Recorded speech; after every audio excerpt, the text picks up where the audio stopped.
قیامت کا دن جس دن قائم ہوگا جمعہ ہی ہوگا. آج جمعہ تفریح کا دن ہے، آج جمعہ جوئے کا دن ہے، آج جمعہ شراب پینے کا دن ہے، آج جمعہ کھیل تماشا بے حیائی بدماشی کا دن لوگوں نے بنا لیا. ایک ہمارا ماحول ہے، آپ ذرا توجہ فرمائیں. جمعے کے دن فلموں میں رش ہے، جمعے کے دن سینما کے ٹکٹ کا رش ہے، جمعے کے دن VCR بہت زیادہ چلتے ہیں، جمعے کے دن ٹیلی ویژن پہ بڑا رش ہوتا ہے، جمعے کے دن بدماشی ہے، جوا ہے، بے حیائی، زیادہ سے زیادہ بے حیائی جمعے کے دن ہوتی ہے. حالانکہ حضور کریم صلی اللہ علیہ وسلم نے فرمایا جمعے کے دن ایک گھڑی ایسی آتی ہے جو مانگو وہی ملتا ہے. جس حال میں کوئی مشغول ہوگا وہی اس کی زندگی کا مستقل ذریعہ بن جائے گا.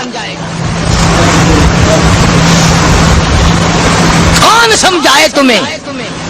کس کے اندر طاقت اور جرأت ہے کہ قوم کے دھارا پھیر سکے اور قوم کے رخ کو پھیر سکے؟ کون پھیر سکتا ہے؟ اس لیے قرآن کریم نے بار بار للکارا اور فرمایا افلم یہد لہم کم اہلکنا قبلہم من القرون. اکڑنے والوں، بدماشی کرنے والوں، بے غیرت کمیلوں، بعد آؤ. جب میرا قہر جوش میں آئے گا پھر ایک دو کو نہیں، پھر بستی کی بستی، ملک کے ملک اجاڑ کے رکھ دوں گا. افلم یہد لہم کم اہلکنا قبلہم من القرون.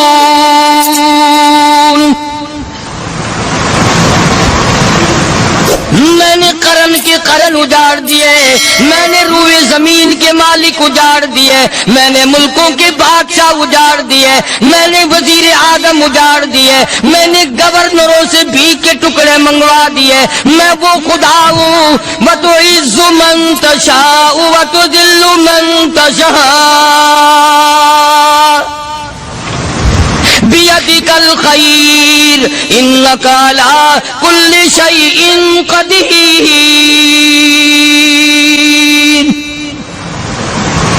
سارا نظام میرے ہاتھ میں ہے. تبارک الذی بیدہ الملک.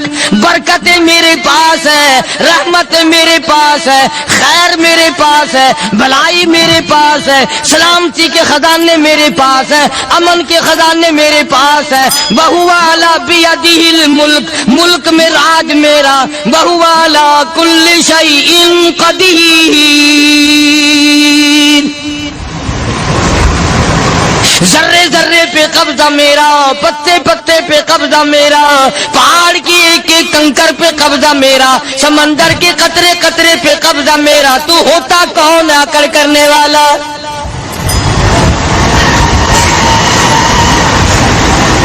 غور نہیں کرتے، سوچتے نہیں ہیں کہ کلام الہیہ ہمیں کیا بتانا چاہتا ہے.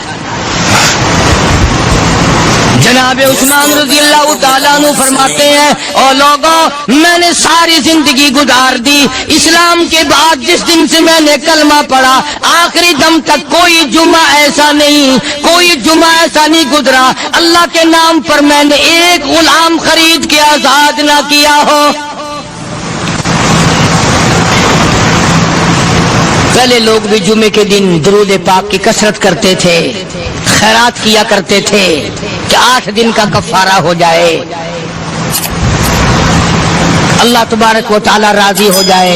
آج کے دن قیامت آئے گی، نہ جانے میرا کیا حال بنے گا، کن لوگوں میں میرا شمار ہوگا. مدنی کریم صلی اللہ تعالی علیہ وسلم کا دربار لگا ہوا ہے، مجلس ہے آقا مدنی صلی اللہ علیہ وسلم کی. وہ کتنے مقدروں والے جوان تھے جو اپنے محبوب صلی اللہ علیہ وسلم کی مجلس میں بیٹھتے تھے. وہ کتنے خوش بخت اور خوش نصیبے والے لوگ تھے جو اپنے آقا کے سامنے بیٹھتے تھے. حضور کریم صلی اللہ علیہ وسلم نے فرمایا مجھے 3 چیزوں سے بڑی محبت ہے، 3 چیزیں بڑی پیاری لگتی ہیں، 3 چیزیں دنیا میں بڑی مرغوب ہیں مجھے. فرمایا ایک نماز میری آنکھوں کی ٹھنڈک ہے. سرکار کی پسندیدہ بات سنو، فرمایا نماز میری آنکھوں کی ٹھنڈک ہے، جو نماز پڑھتا ہے وہ میری آنکھوں کو ٹھنڈا کرتا ہے، جو نماز نہیں پڑھتا کیا مطلب وہ مجھے رنج دیتا ہے۔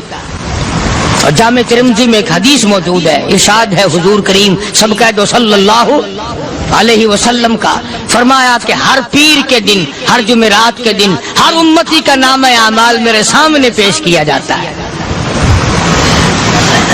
ہر امتی کا اعمال نامہ سرکار کے سامنے کر دیا جاتا ہے، تیرے فلاں امتی کا یہ عمل ہے۔ ذرا مسجد میں بیٹھے ہو، قبلے کی طرف منہ کیے بیٹھے ہو، لوگوں سوچو تو صحیح ہمارے اعمال نامے دیکھ کر آقا کو کتنا رنج ہوتا ہوگا، ہمارے کردار دیکھ کر، ہماری روح سیاہی کو دیکھ کر آقا کو کتنا رنج پہنچتا ہوگا صلی اللہ علیہ وسلم۔ ارے ہم نے حضور کی ذات اقدس کو رنج پہنچایا، پریشانی پہنچائی، تکلیف پہنچائی، پرواہ نہیں کرتے نمازوں کی، نوجوان بھی بوڑھے بھی حج کر کے بھی نماز پڑھتے لوگ، اور اب تو ویسے بھی دانا بینا لوگ ہیں۔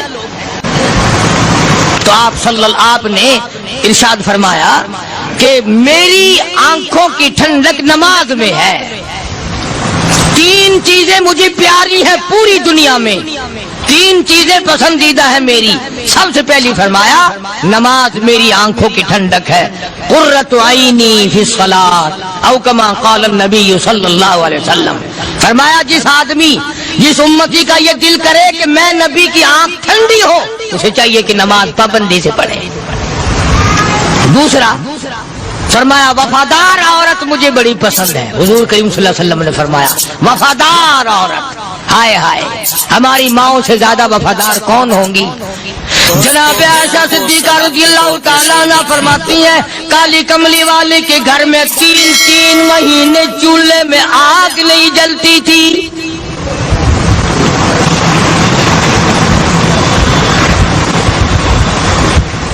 دوسروں کے واسطے ہے سیم و زر و گوہر، اور اپنا یہ حال ہے کہ چولہا ہے بجھا ہوا۔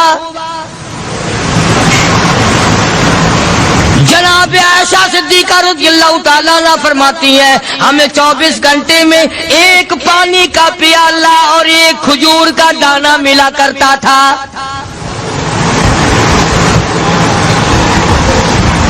کبھی اپنی ماؤں کی خوراک تو دیکھو، خرچہ تو دیکھو،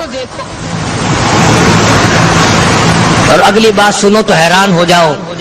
جناب عائشہ صدیقہ رضی اللہ تعالیٰ عنہ فرماتی ہیں اس پیالے اور کھجور کی قدر بھی تب ہوئی جب وہ بھی نہ ملی۔ پیسوں کو برباد کرنے والوں، بے قدری کرنے والوں، ذرا سوچو تو صحیح کہ کیا گھر ہے محمد عربی سب کہہ دو صلی اللہ علیہ وسلم کا۔ اسی گھر سے خیر و برکت ملی صحابہ کرام کو، لیکن دنیا نہ تھی، بلڈنگ نہ تھی، کوٹھی نہ تھی، بنگلہ نہ تھا، چہل پہل نہ تھی۔ اچھا ایک بات اور آج یاد کر کے لے جاؤ، یہ تو مجبوری ہوئی نا، یہ تو ایک مجبوری ہوئی، پریشانی ہوئی، محتاجی ہوئی کہ پانی کا ایک پیالہ اور ایک کھجور کا دانہ ملتا تھا۔ اور اگلی بات سنو تو حیران ہو جاؤ، مجبوری اور چیز ہے، اختیار سے کرنا اور چیز ہے۔ جناب فاروق اعظم رضی اللہ تعالیٰ عنہ کی حکومت ہے، عائشہ صدیقہ رضی اللہ تعالیٰ عنہ سال کا خرچہ 12,000 روپیہ بوری میں بھر کر حضرت عمر نے حضرت عائشہ کے گھر پہنچا دیا، لو تمہارا یہ سال کا خرچہ آ گیا۔ سال کا خرچہ حضرت عمر رضی اللہ تعالیٰ عنہ نے جناب عائشہ صدیقہ رضی اللہ تعالیٰ عنہ کے پاس بھیجا۔ اتنا بڑا بورا بھر کر آیا، اللہ غنی، بجائے خوش ہونے کے، بجائے مچلنے کے، بجائے فخر کرنے کے، اپنی خادمہ سے فرمانے لگی، حضرت عائشہ خادمہ سے فرمانے لگی میں نے تو اپنے محبوب صلی اللہ علیہ وسلم کے پیٹ پہ پتھر دیکھے، میں نے تو کالی کملی والے کو فاقے کرتے دیکھا۔ خادمہ سے فرمانے لگی اس بوری کے اور میرے درمیان میں کپڑا لٹکا دے، میری آنکھ دیکھنا گوارا نہیں کرتی۔